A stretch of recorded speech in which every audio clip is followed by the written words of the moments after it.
Great to be speaking to you. First time I've seen you since that conference in June of 2016 that Ted Marr led. Great to be talking to you. So, Oh, thank you so much. I remember that. yes, great conference. Shame some of the things at the conference that the Hmm. speakers talked about didn't come to fruition, but well, that's another story.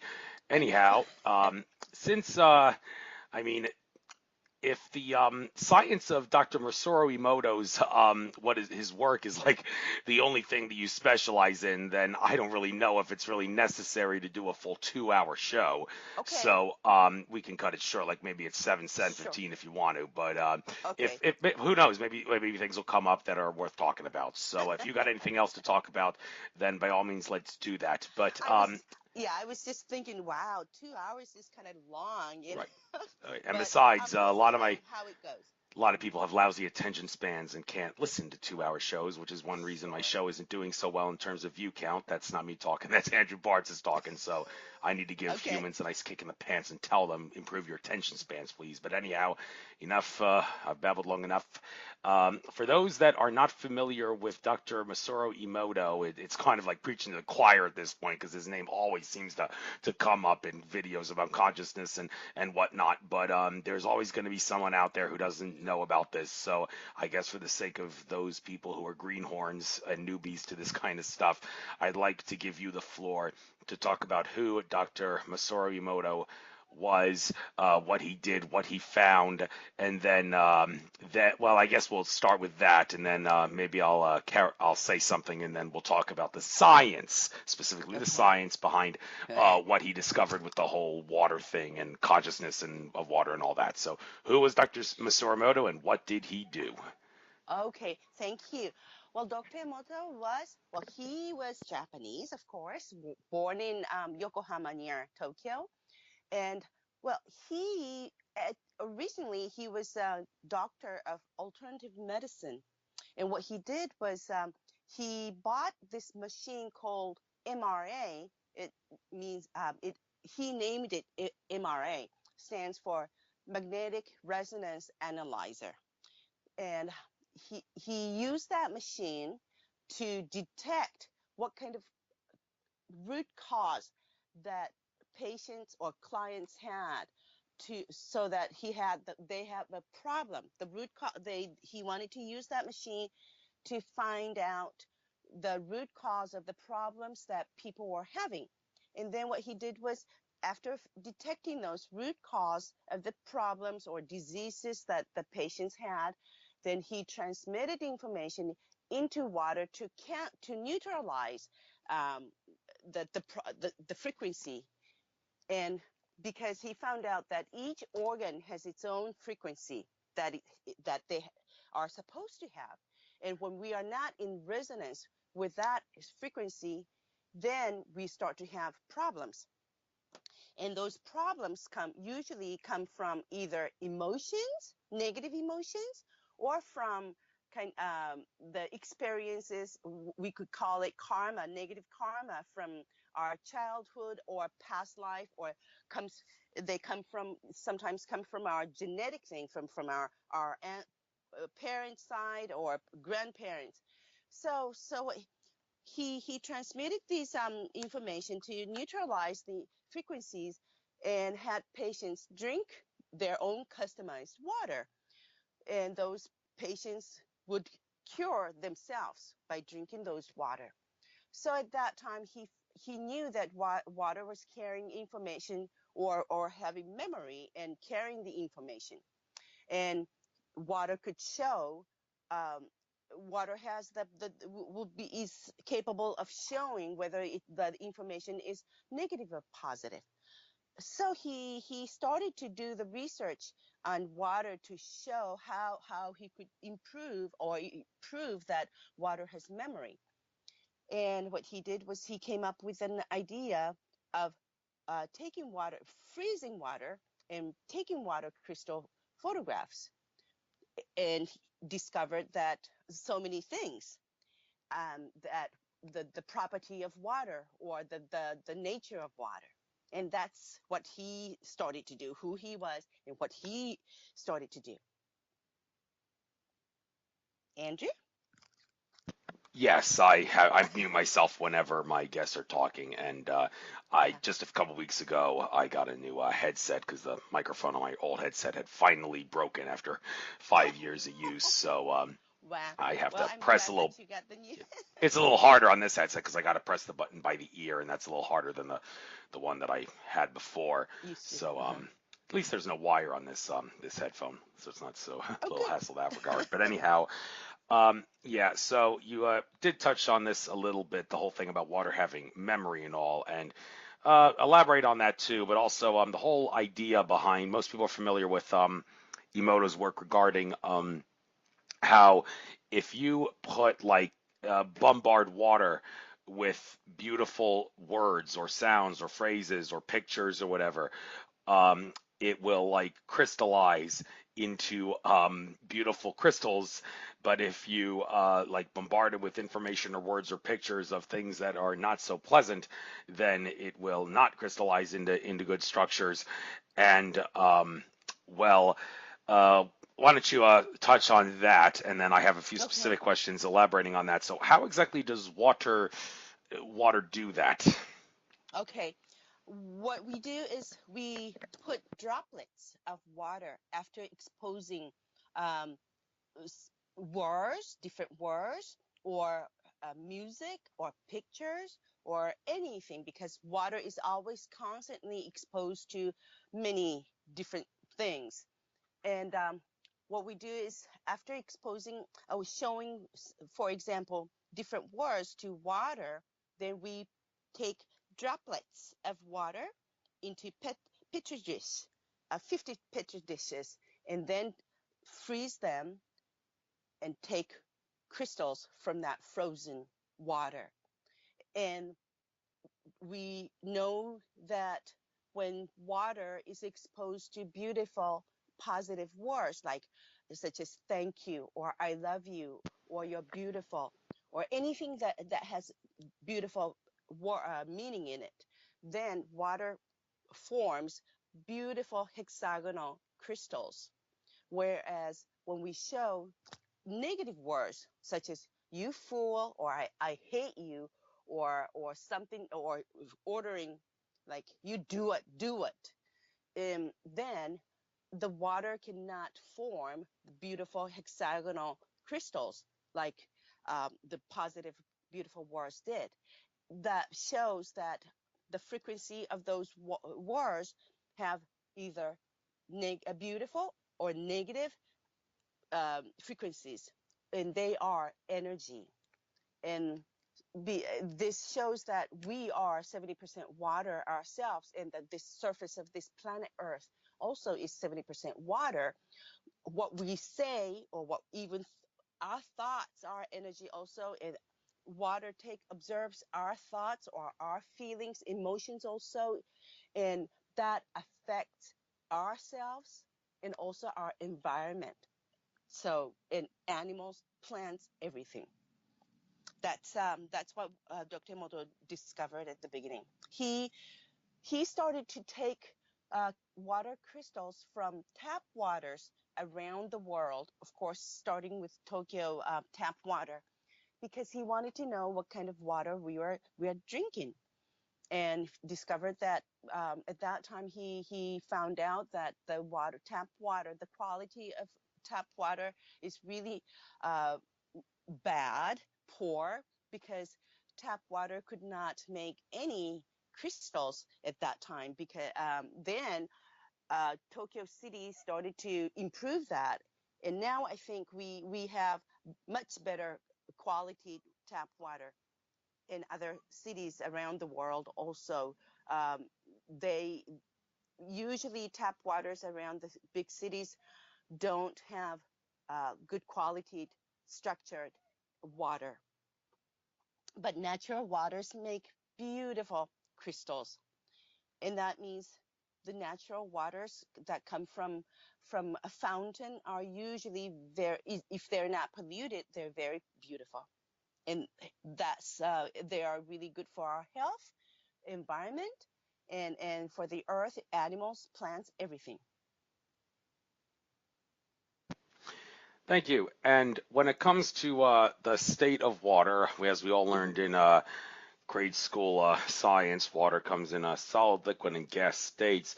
Interesting thing about water, though, the solid state is less dense than the liquid state. Put ice in water, it will float in the water. Most people would think that's so counterintuitive because solids are supposed to be lighter, heavier, denser Hmm. than liquids, Exactly. but such is not the case with water. When it comes to Dr. Emoto's work regarding like trying to make water take beautiful forms and whatnot.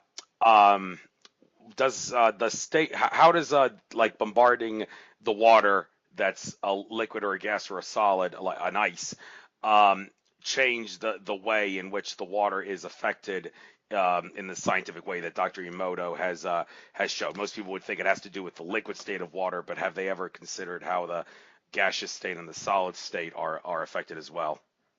Oh, okay. Now, firstly, water is the only unique substance that has three different stages: um, liquid, solid, liquid, and vapor.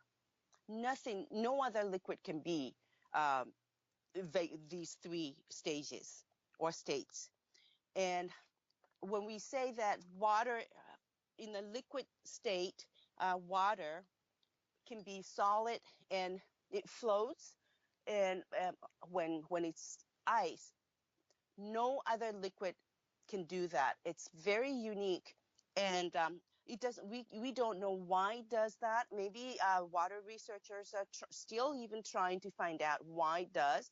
But um, talking about water crystals, water when it's liquid, it cannot show what the structure of this water is until it's frozen, and we take the crystal from that at this time yet, because we don't have that technology yet.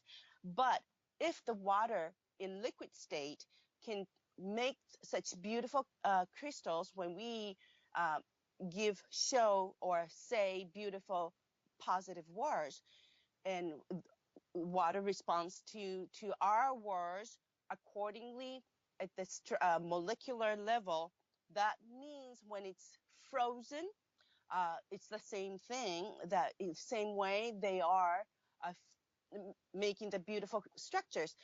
Now, science nowadays, as Dr. Pollack of the University of Washington, who is the leading scientist on water, is has in, discovered that water has fourth stage of water, and in that fourth stage of water is keeping the memory, because that fourth phase of water is very the structure of that fourth state of water is very stable, and it doesn't bump.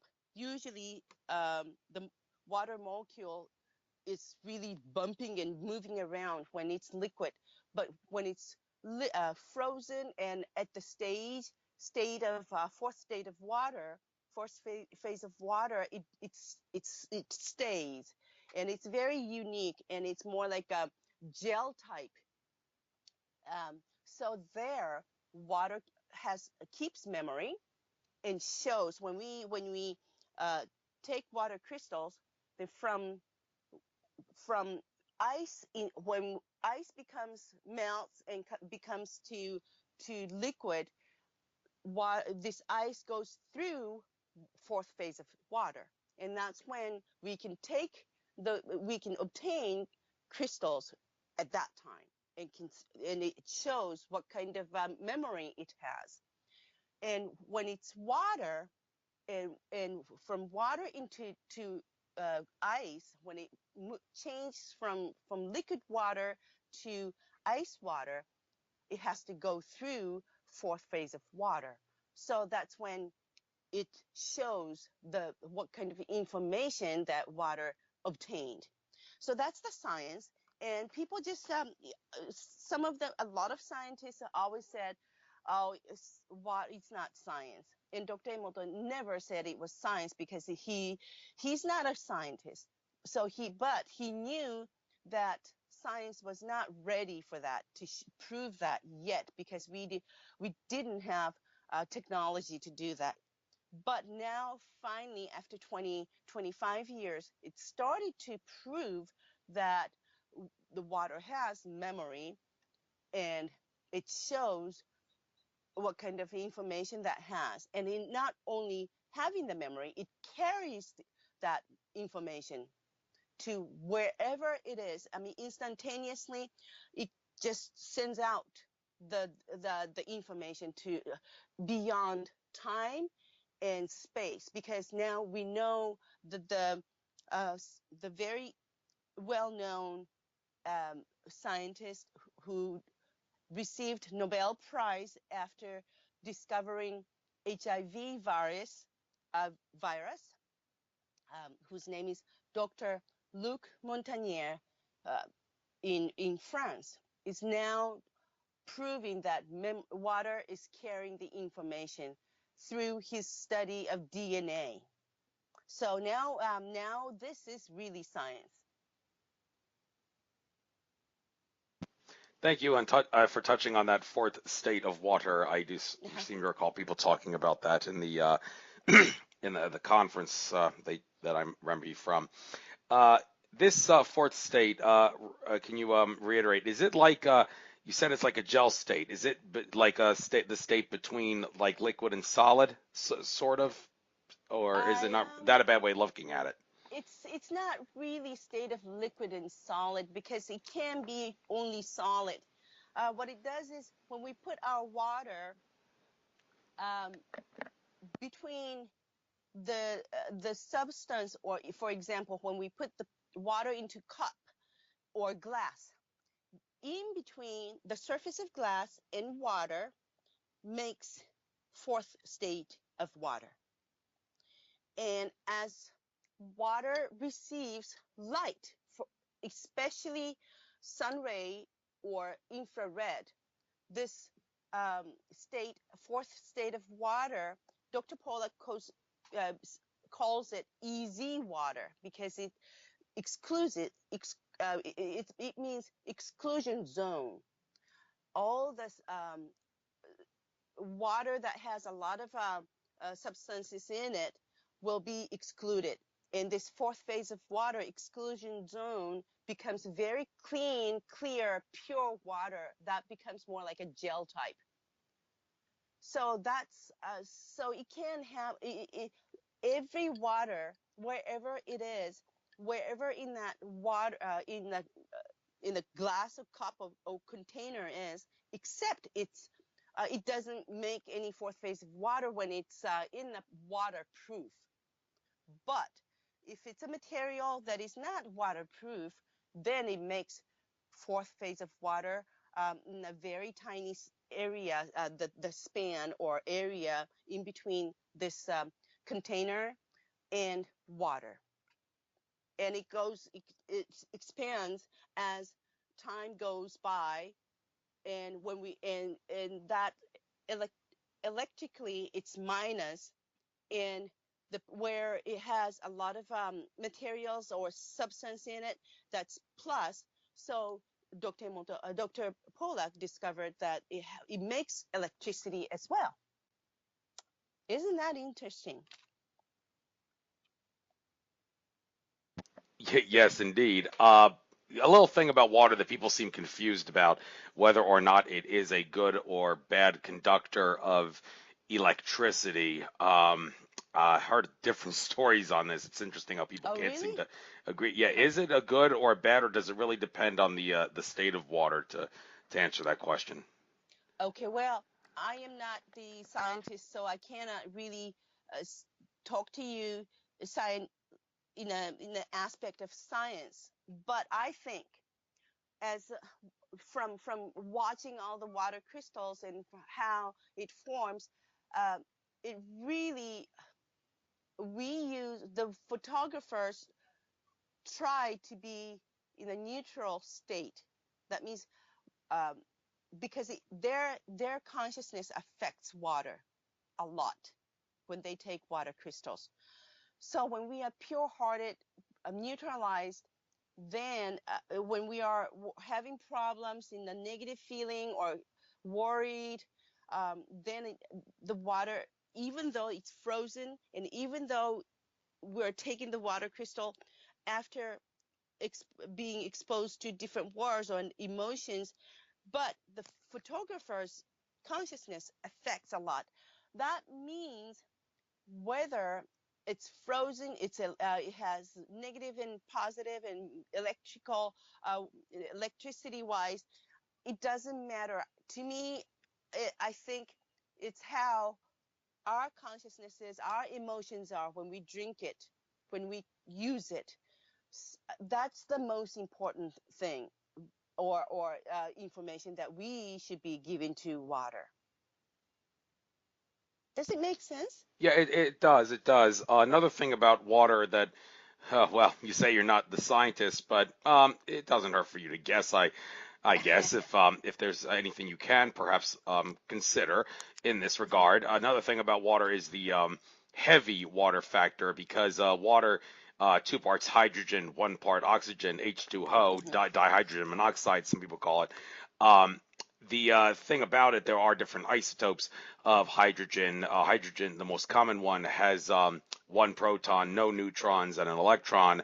But there are a couple of other isotopes of hydrogen that have one neutron and in some cases two neutrons. And the two neutron one mixed with oxygen is what I believe is what people call the heavy water. And Hmm. well, do you know anything about how heavy water works in relation to the science of, well, how water works in general, but also how it may be changed the way, like it's affected based on what Emoto's research has shown? Okay. All right. I don't. I'm so. I'm sorry that I don't know. I don't know what to say about heavy water. But what Dr. Pollack discovered was this fourth phase of water structure is H3O2 instead of H2O. Now he's talking about only about this fourth phase of water, this the formula of this fourth phase of water, and so, but I don't really think it doesn't, any kind of water that we have, if the water has memory, and it, as we have discovered that water receives our emotions and our thoughts, and any environment affects water, I would say any kind of water is affected by our thoughts and water. And I know that it has to be the best is to drink um, structured water, which means it's really pure, clean, pure structured water. It has no information in it, and we give our information to it. And you, when when we use our Hado machine, well, Hado means vibration, vibrational machines. Um, we detect people's uh, emotions that are affected by our childhood, um, or past life, or in the genes, and that are in our subconscious mind, that's that are affecting our physical body, our human relations, our action problems. And what we do is we make our customized water to neutralize these um, negative information, so that we become overcome all these negative problems, or cause the information that are in the subconscious mind. Now we use water and pure water to do that. So I think no matter what kind of water, a lot of people say, um, what about this kind of water? Whatever about Kangen water? What about this water? But we always say pure natural water. Pure water is the best. So that's what my point of view. That's Well, what I would say. thing about pure water, I've heard conflicting reports on when you're drinking water, when the best water to drink.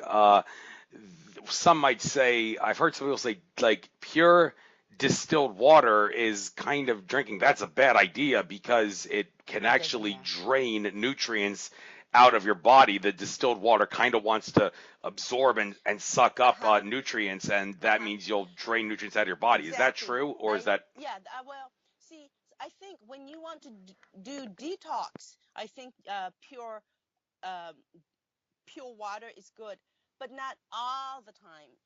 Um, I do remember that Dr. Emoto used to say, drink natural water that's around you from the water source if it's not polluted, because it has all the important minerals that you need to take from that water and everything in it too. Um, so it's not always pure water 100%, but depending on what kind of how you want to use it, I think when you want to treat yourself with your water, then natural pure water is good. So you can uh, emit your information into it, or you can put input information into that water. But it's always good to drink natural water from the water source, where it has beautiful um, water from mountain over thousands of years, and they are not the ones that are not polluted. Yeah, that makes sense. I've seen some mainstream science stories that have tried to show that like people really can't tell the difference in terms of taste Uh-huh. whether they're tasting tap water that's from a fountain like right in the middle of Times Square compared to like spring water. But this is one area where the mainstream media, you got to be careful when you listen to the mainstream media. One thing that they're not taking into account is the fact that the water, it may taste good, but that's kind of deceiving because the Hmm. tap water, it's got all kinds of other gunk that the Exactly. municipalities aren't really trying to filter out that you can't really Hmm. taste. Does that seem accurate to you? Right. Exactly. I think tap water, usually tap waters are really, one thing is tap water is stressed by going through water pipes. And also we don't know how clean water pipes are. And another thing is um, they put some chemical into water to purify water. So chemicals that are put into water, fluoride, or what do you call that? Um, those chemicals are not good for the health when you keep drinking that. And we certainly do not want to drink water that is stressed. So it's always good to go find a good water source and take that water for yourself, and use that water too. Or purify that um, water that comes from tap water. Yeah, I have a all the water I get in my house I get from the shower because I put a filter on my shower, and I thought about getting one for the kitchen, but then I thought, no, wait, what's the point? I've already got one in the shower. I just need to make sure that I get all the water from there, and From well, there. yeah, good idea. So that That's a works. good idea. Yeah, no need to waste money on the other filter when I can just use the other one. But anyhow, another thing about water that I don't know how much this ties into the work you do. One of the other speakers at the conference, Ted Mars conference, uh, was talking about, he was asking the question of like, why is it that the ocean, like you see the ocean and you look above the ocean, but the whole ocean is not covered with a huge blanket of clouds that evaporate, that has the water evaporating over it? Why is that? Well, the nature of clouds, he said, is I believe he asserted among other things, it's monatomic in nature. And did have another speaker on my show talk about the science of a monotonic elements, and he did say that he is of the opinion and the belief that the clouds that we see up in the sky are monatomic in nature, and mainstream science is not taking that into account. And it's a shame they don't, because weather forecasts would be a little more accurate if they took into Hmm. account the monatomic nature of clouds. So, do you have That's anything to say about how I monatomic nature ties into this? I that's not my field, so I don't know what to say. But I do remember that this year Dr. Pollack was talking about cloud and how he can explain the clouds are formed in according to using this discovery of fourth phase of water too, electrically, my negative charge and positive charge. And that was very interesting. Maybe you may want to have Dr. Pollack on your show. Then he can explain all this. It was very interesting to me. Yeah, I think I may have actually tried to reach out to him. I'm sure I would have tried to reach out to all the people at I can that connect you conference. with that. Yeah. Yeah, and maybe I tried to reach out to you after that conference, and maybe you didn't get my message. I don't know, or maybe I couldn't Sure. track it down somehow. But anyhow, I'll look into that for sure. Hmm. Um, and well, you say that the fourth phase of water, it's not H2O. I think you said it's H3O2. Some would hear that and Exactly. say, well, does that mean you can't call it water anymore? Why do you insist on calling it the fourth phase of water? Doesn't it deserve to have a But it's different name? still, well, I don't, I can't, I'm not the person who is saying that, but Dr. Pollack found out the structure of this water, of that fourth phase of water is 3H3O2. But see, when you see it, it's still part of the same water. So we still call it water. When you you may be able to take that part out, but I don't know what to call that. But still, it's in the same water. We are drinking it. We are uh, we're using it, and it's a water that is in the container, and that is in the cup, or that is in the in everywhere, even in this vapor. Um, Even though we cannot see water as the small vapor, um, they have this fourth phase of water too. So it's part of it, and I don't know what to say, but it's water. Can you call it in a different way? Can you call it ice? Well, you call it ice, but it's still, we recognized it as water. So in the future, they may call it in a different way, but what Dr. Pollack named it was fourth phase of water. So someone may start to call it different way, and we may end up calling it a different way. But right now, what I can say is it's a fourth phase of water. It's still water, and that's what the only thing I can say. Okay, fair enough. Mhm.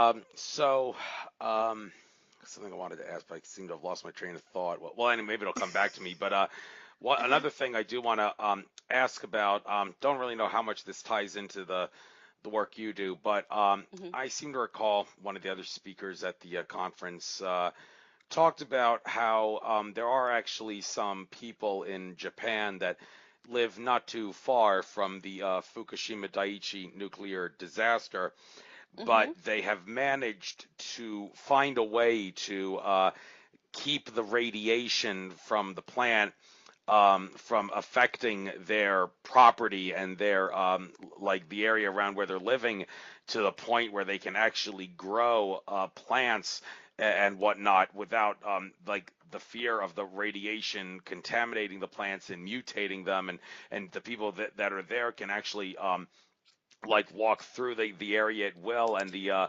radiation it's barely having an effect on them.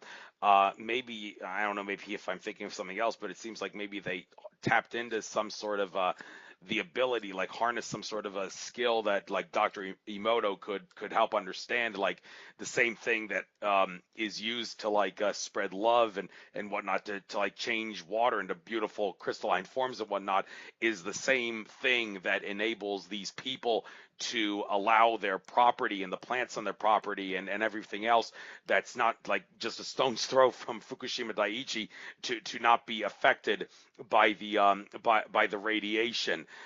So do you know what I'm talking about, and do you know exactly I the secret think by how these people do I, it? I think I know what you're talking about. Okay. Uh, I do know that many people are still living in that area, and of course there are some people who have physical problems, but a lot of people are living there without having any problems, not affected by radiations. And maybe in the future we may have some more people with problems, but we do we do have those people with diseases everywhere around the world these days. Everybody, almost everybody, has some kind of physical problems, and we don't know exactly what is causing that. And so it's not only Fukushima. And what I can say is not everyone who's having the problem in Fukushima, where it's in Daiichi area or very close to that area. And what Dr. Emoto used to say when he was still alive was um, Hado technology, vibration, right? Hado means vibration. Hado technology is the only way um, that can help this problem of radiation, because it's not real substance. It's not really living being. So the only way is to solve this problem is Hado technology. And what he did was, when we obtained water from that area, what he did was he exposed this, showed this water from that polluted area. He showed the word love and gratitude and put water crystal of love and gratitude and set it for 48 hours.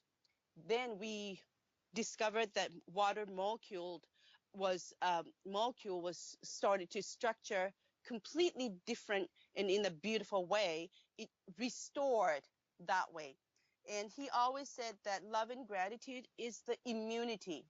And when we only feel that we are scared of living there, now our emotions are attracting that reality to ourselves. What we think, how we feel, is creating the reality, and creating the reality to around you, and that because it's the energy, so it affects others.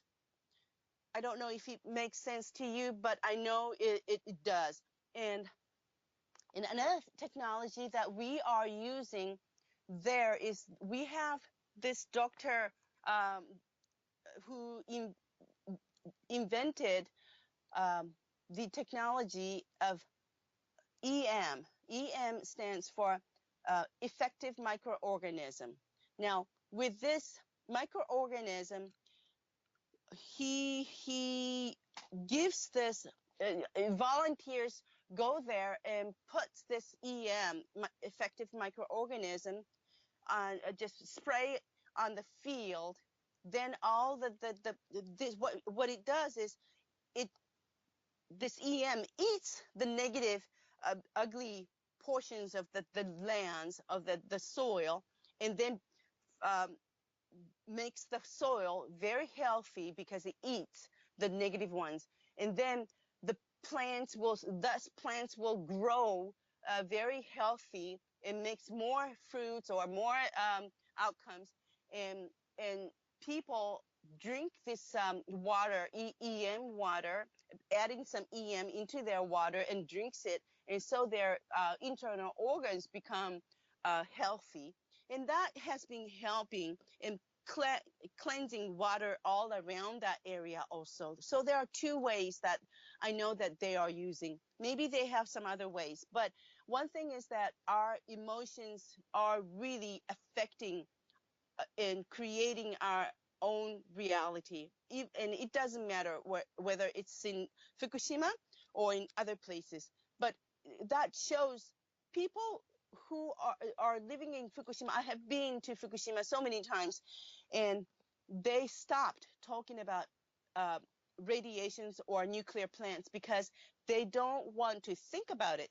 In another way, there's no way that they can change their reality, change the place where they are living. So what they chose to do is not to live in that fear, but to live in a better state of happiness and bliss and appreciation what they where they're living and what they have, so that they can live happily, not in the fear.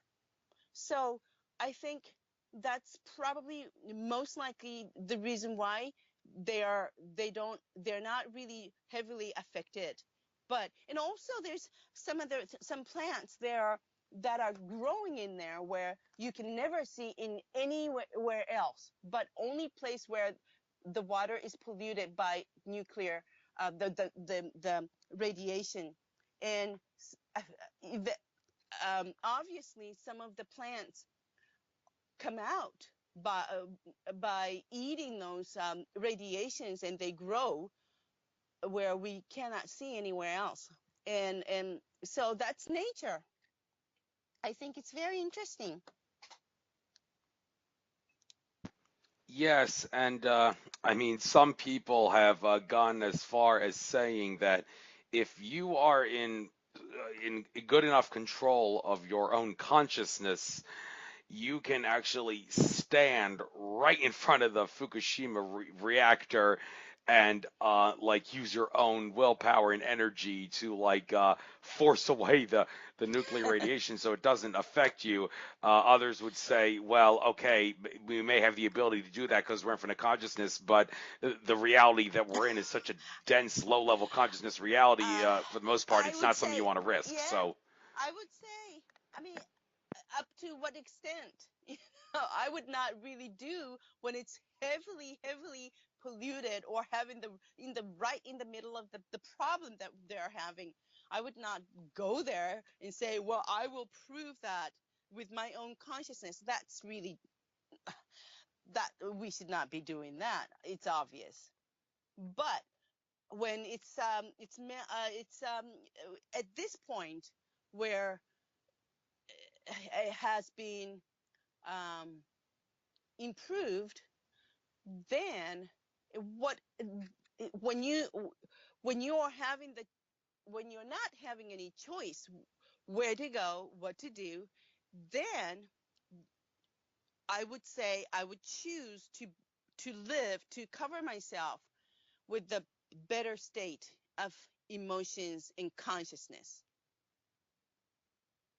And if you have the choice to um, live in a different place where you can live happily without any fear of being affected by the surrounding the environment, then I would do that. I think it has a lot to do with your choice too, your emotions too, your consciousness. A lot. If there are some people who are living in that area, or even though we are living in a safe area, beautiful, in a beautiful nature, but if your emotions are always filled with anger, you still get sick, disease created by your own emotions, because we know that uh, like liver will be is affected by or re- your liver, the frequency of the liver is resonating with the anger. So if you are living in anger, then your liver will start to have problems. Your lung has the frequency of sadness.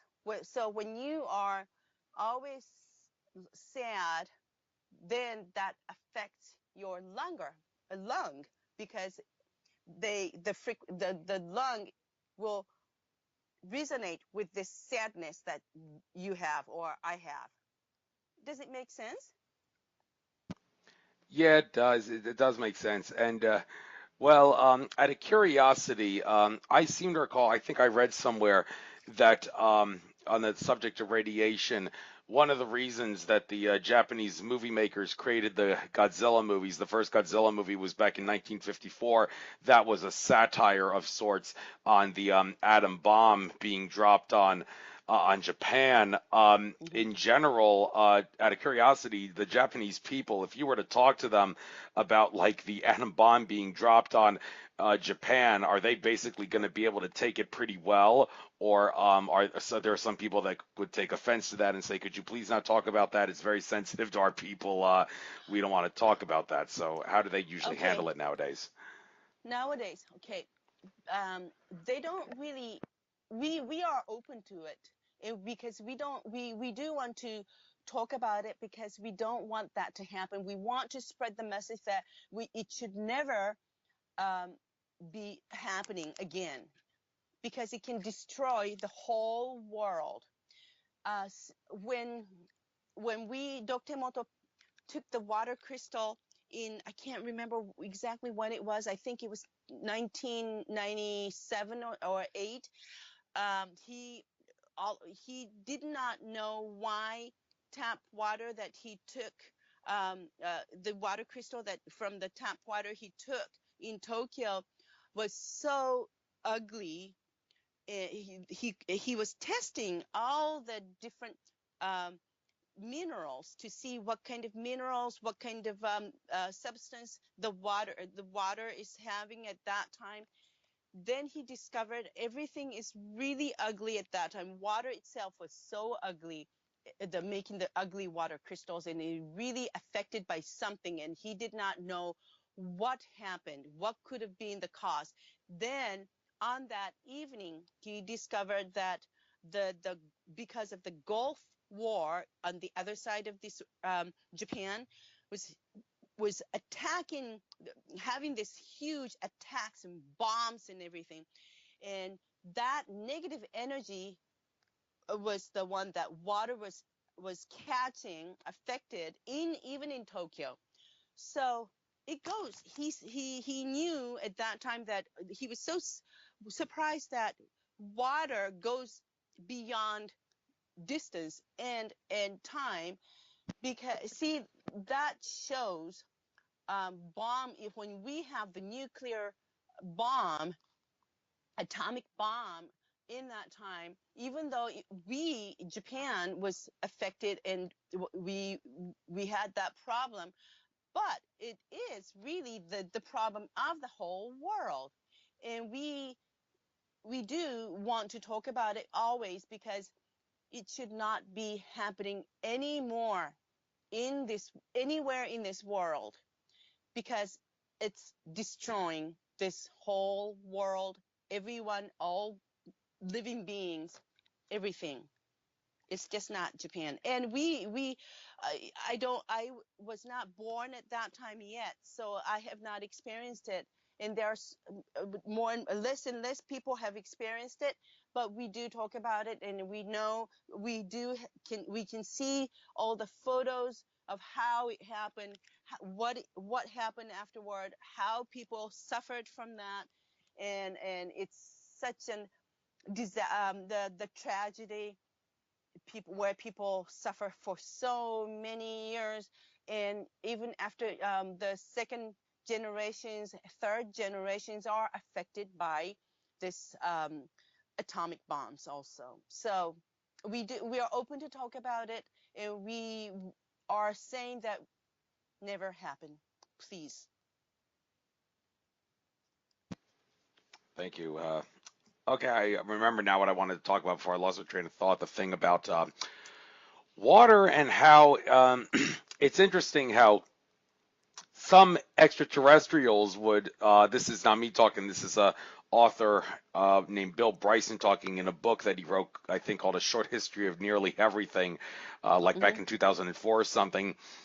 He actually said a lot of ETs would find it surprising that we want to live on Earth because it's a water-dominated planet. What is he talking about? Well, consider this: if you take like a jug of water and next to it have a jug of a hydrocarbon that looks like water, that's translucent like water is, and you put crackers into the water and mix it, the crackers will dissolve because of the polarity of the water. but like another hydrocarbon type of hydrocarbon, if you put the crackers in and start mixing it, the crackers will not break apart and dissolve because the hydrocarbon does not have a polarity of such that will allow for the crackers to rip apart like that. Now, some ETs, like you can imagine, if an extraterrestrial had a choice between living on a planet that was water based and living on a planet that was hydrocarbon based, they would say, I want to live on a hydrocarbon planet. I do not want to live on a planet that can do that to crackers because I do not want to dissolve like that. Well, some people say, well, this just goes to show that we're a pretty tough species of not just humans, but all the other animals in life that live on Earth, because the fact that we can live on a, like with an element based like water that's has the ability to tear things apart with its polarity, well, that should be considered, we're a pretty rough and tough and impressive species, among other things. So, how, do you how do you make sense of this? And also, these hydrocarbons that like don't have polarity, if you were to try to experiment with them, like using the science that Dr. Emoto did, in the same way that water, can you imagine what you would discover if you like froze the elements and tried to crystallize them, if they can be crystallized and whatnot? Uh, it's very interesting how they don't want to live on Earth on this planet. Well, I don't know what to say, but if I'm allowed to say what I think personally, um, because I don't have any experience living on another planet. I am happy living on this earth with an earth that is filled with covered with the beautiful water planet, and I don't want to have anything dissolved at this moment. But maybe if I lived in a different planet where it has better technology and much better technology, and if I discover that life is much better there, much easier with better people, sharing everything and being kind and helping each other, and everybody's living happily, then I would want to live in that in that planet, different planet. But because I don't know, I don't have any experience. I mean, at least in this my lifetime, and so I don't really know what it's like.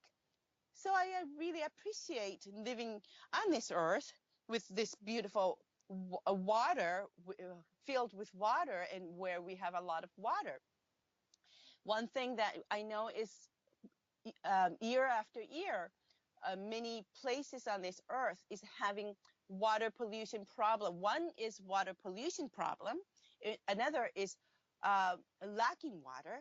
Like in China, I know that more and more rivers are getting very dry. So what they do is they come uh, to Japan and buy the lands where that has a lot of water, and to take the water back to China. And the Japanese people who own those mountains don't realize what Chinese people are doing yet. So anyway, that's another thing.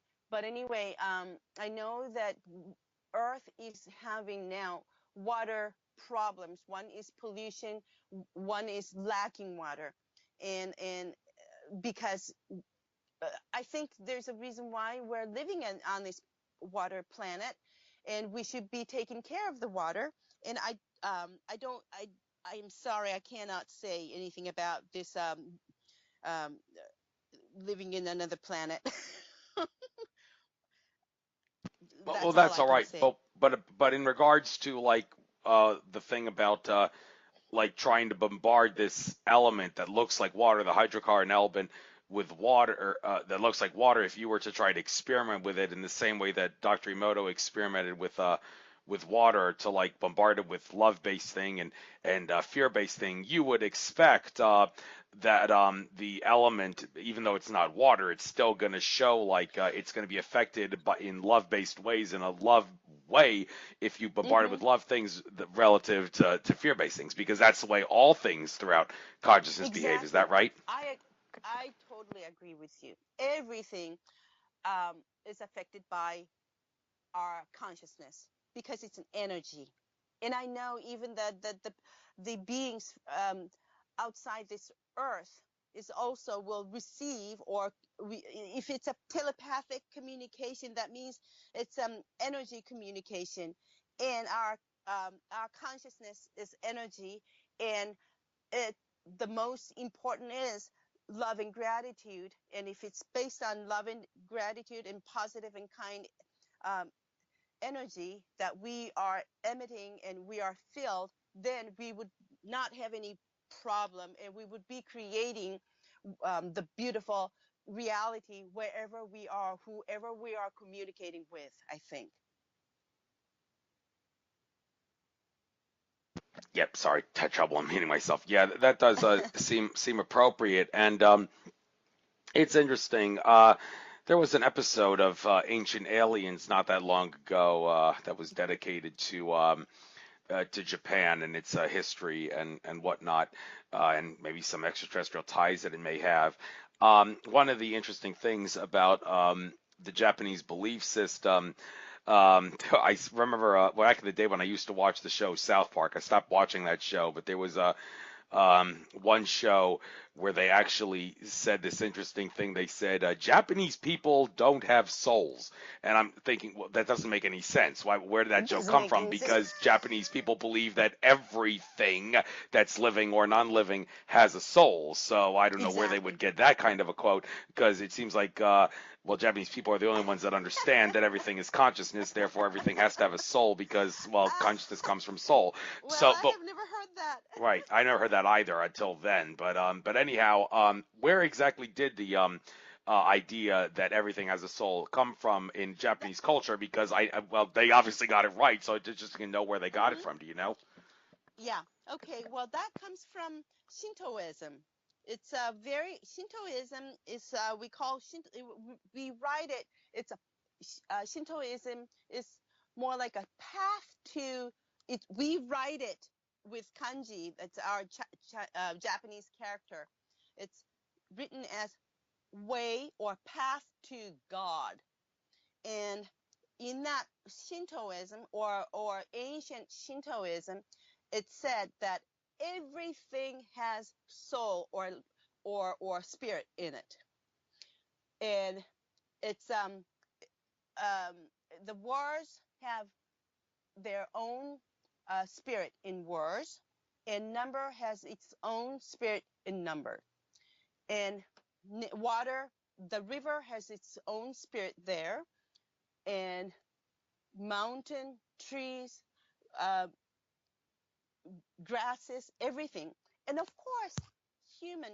We are human beings. Japanese people, maybe we are not so good at showing our emotions on the surface face because we're not so used to it. But we do have our souls, and we try not to harm people. Rather than that, we try to cooperate with other people, because without cooperation of our community, we could not grow any vegetables or rice. And rather than that, we collaborate with other people, cooperate with people, and grow, make our agriculture, do work on the agriculture, or uh, do the work outside in the community. So we Japanese people have souls, and the everything has souls come from our Shintoism. Yeah, I Does it thought. answer? Yes. I had a feeling it was the Shinto faith, and yeah, I myself do try to get a little bit of Japanese soul and consciousness essence in me. I do take the Aikido martial art, and I believe that Oh, it's wonderful. done very well for me. And Mhm. unfortunately, I can't seem to rise in the belt ranks because I can only attend one practice a week, and my sensei refuses to promote me because I only can only come to one practice a week, and if I want to get the first Q brown belt, then I need more. But the Mhm. important thing is, I think belt rank is kind of overrated. The important thing is I just practice enough to make sure that I can use the technique in the event that hypothetically someone attacks me on the street. I'll be able to defend myself using Defend. Aikido, and I think Mhm. one practice a week will enable me to do that, and the key energy will stay with me in that regard. Mhm. So See, I think Aikido, the Japanese martial arts, are wonderful for people to learn how we have chi energy. Even though we cannot see it, we do have chi energy, and that you can defend yourself without harming other people, and that's how powerful energetical beings we are. It's just the black belt, brown belt. It doesn't. I don't think it really matters. But it's just the matter where we can learn that we are energetical beings, and how uh, beautiful we can be if we use that energy in a better way. no question about that. Maybe someday I'll be able to go to Japan with the rest of the folks in my dojo, and I'll get a little firsthand experience Oh, that as would to be what's awesome. that would be nice. And although I hear the cost of living in Japan is very high, because Japan, for all intents and purposes, has been in a major recession since the 90s. Out of curiosity, how did the Japanese people manage to make a living when they've Well, been in a recession for so long? they say that, and I travel many different places around the world, and I discovered something that Japan is not really that high. Um, we have many restaurants or places to eat outside that are very reasonable for like $5, $6. We don't have the tip system anywhere. So if it's $5, $6, then we can eat lunch, and that's all we have to pay. Whereas in the United States, we usually pay more than $10 and plus tip, and that is really if you pay every day, it adds up. But here in Japan, if you want to find, there are many reasonable places. Of course, there are expensive fancy restaurants too, and we can find many reasonable um, use hostels or uh, business hotels that where we only pay like $50 or $60 a day, or some when you find if you want to find used hostels like for $20-$30 a day, you can find them even in the middle of Tokyo too. So I don't think it's really expensive at all. The convenience stores are very nice. We find them everywhere, where people the people who are working in the rest those convenience stores are really nice to everyone. I mean, some people, I know that a lot of people who come and visit Japan say that even the people clerks at the convenience stores treat you like the person visitor people who are staying in the five-star restaurant. So you will find it more comfortable without having to have to pay so much money in Tokyo or in Japan. So I hope that many people will come and experience that too. It's not that expensive. To live in Tokyo is not really that expensive either, I don't think. We can be very expensive, but it's really expensive to live in New York or in summer in Los Angeles or even in Seattle. I find it very expensive, but I don't think it's any different from other places. Tokyo is any different from other places, or sometimes I think it's even cheaper to live in Tokyo or to visit in Japan. What about if English is the only language you know? Do the people in Japan understand English pretty well? um, that can be a little bit of a problem because some people are really so shy about speaking English. So even though they can communicate, they are so shy, so they hesitate to speak in English. But usually, when you find some people who can who are brave to speak poor English, they are really kind. They would take you to the place where you need to. You will find Japanese people very kind and helpful for you. So just not to worry about language. Just go and say, "Can you help me, please?" Then they will help you. We are happy to help anyone who are having problems. Hmm. So not to worry about that either. Right. Well, I don't think I'd have to worry about that because if I do go to Japan with the rest of my folks in the dojo, I'd stick with them and we kind of work as a team, so the Uh-huh. language wouldn't Oh, be too oh, much of an be issue. brave. Please come. Yeah. I mean, we're happy to be there in service for you. Mm. Right, right. Okay, so Uh, don't really have many more things to discuss with you that I can think of. Although Hmm. the thing that you work on is called the Emoto Peace Project. I once heard someone say that they actually prefer to use the word peace rather than Hmm. love because love seems to have a sense of duality to it, because like fear and love, but peace, for some reason the person doesn't seem to think that the word peace has a sense of duality. I'm sure some people may differ with that, but you seem to think the word is good enough to use when you refer when you well, I don't know if you were the one that called it, but the thing called the Emoto Peace Project. Aside from trying to spread peace around the world, what are the main goals of that Oh, organization? wonderful. And yeah. Thank you. Well, actually, what Dr. Emoto named this project at the beginning was Emoto Project without peace.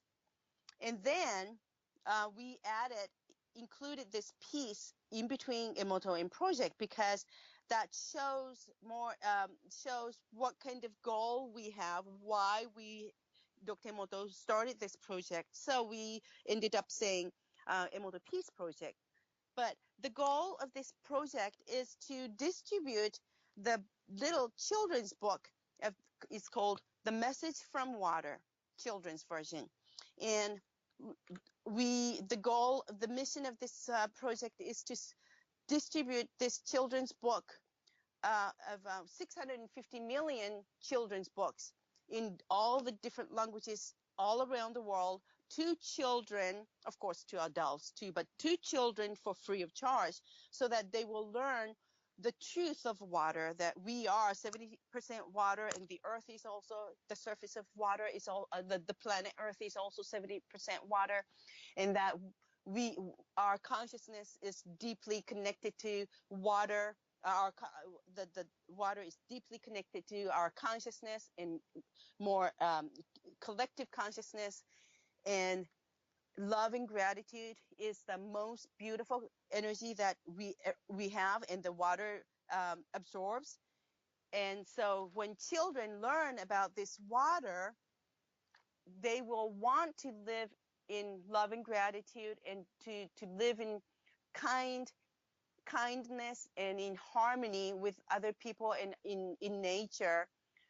And if the children will grow in 10 to 20 years in all around the world, very kind people will be all around people and around the world, and this planet earth will be naturally a peaceful place in harmony.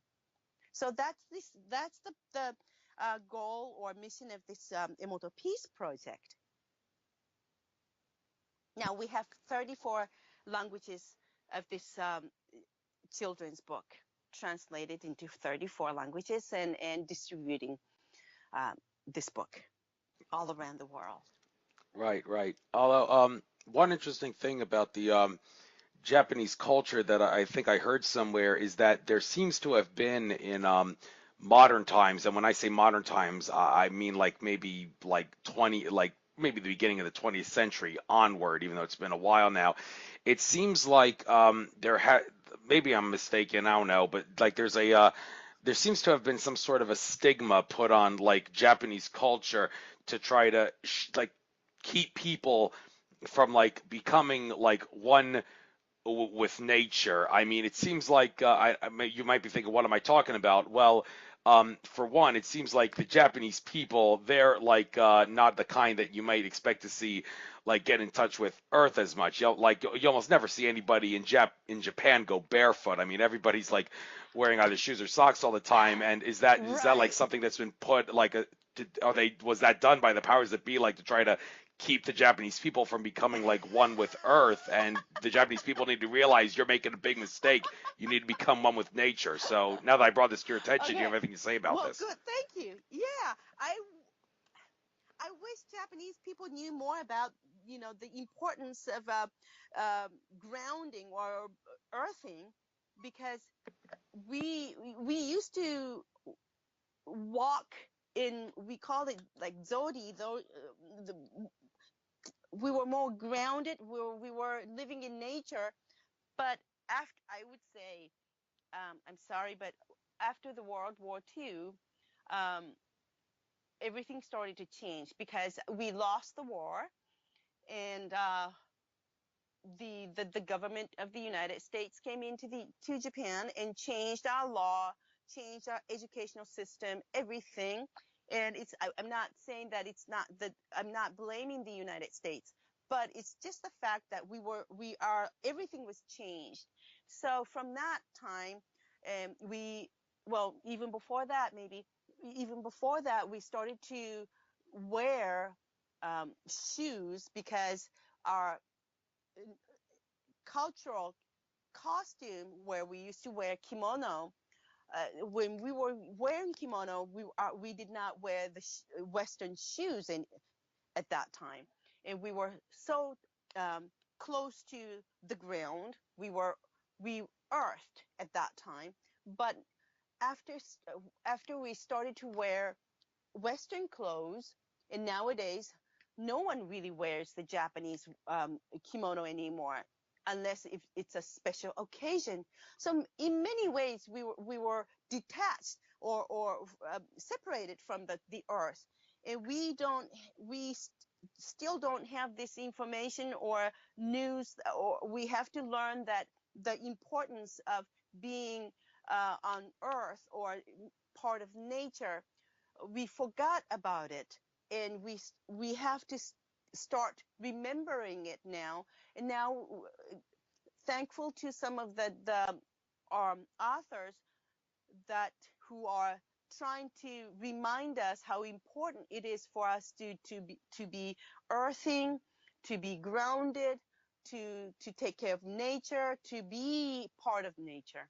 So still we have that problem. I admit that American people are more aware of that nowadays, and I think Japanese people are still a little behind. But I eventually I think we will more and more Japanese people will remember that and will start quickly changing and getting back to nature in the near future. And I can see that now.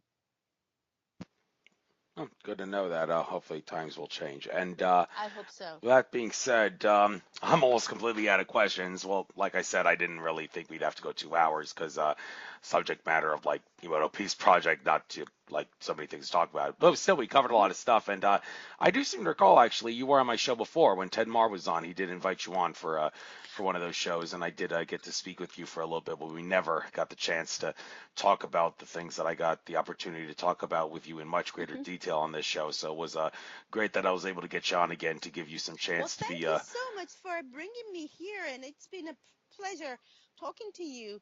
And I'm so grateful that all the audience, listeners, are listening to this about water and what I think, what learned from Dr. Emoto, what he discovered, and what Emoto Peace Project is doing, and the culture of Japan. And we welcome you all to Japan in 2000, maybe 20, when we have the Olympic Games here. But at that time, we have a lot of people around here in Tokyo. Anytime, please come. Right. The Olympics are a satanic Illuminati ceremony, I so I know. don't think that's really something to be very proud of. But I anyhow, know. I do hope to come to Japan sometime with my rest of my Aikido dojo folks, and I'm sure it'll be an experience worth remembering. Oh, Don't know when it'll be, please but do, and maybe. let me know at that time. Okay. Oh, Andrew, could Yeah, I anything please you give like. Get out out my, anything you like yeah, right now. my website of the Emoto Peace Project to the listeners? Yes, and your contact info. Anything else you'd like in the next like few minutes or so before we call it a day. Go Okay. ahead. All right. Okay. Thank you so much. The website of Emoto Peace Project is www.emoto, EMOTO Peace Project, EMOTO PEACE Project, PROJECT.net, And my contact address is Hayashi, HAYASHI .hado, at hado, HADO.com. Hayashi, HAYASHI at hado, HADO.com. Thank you so much. Thank you for coming on. Wish you the best of luck. Good luck on everything you do, and maybe I'll see you at one of Ted Mar's conferences in the future. Oh, Take care now. thank you. Please do. Thank you. You have a great day. Thank you You so too. much. Bye bye. Bye bye.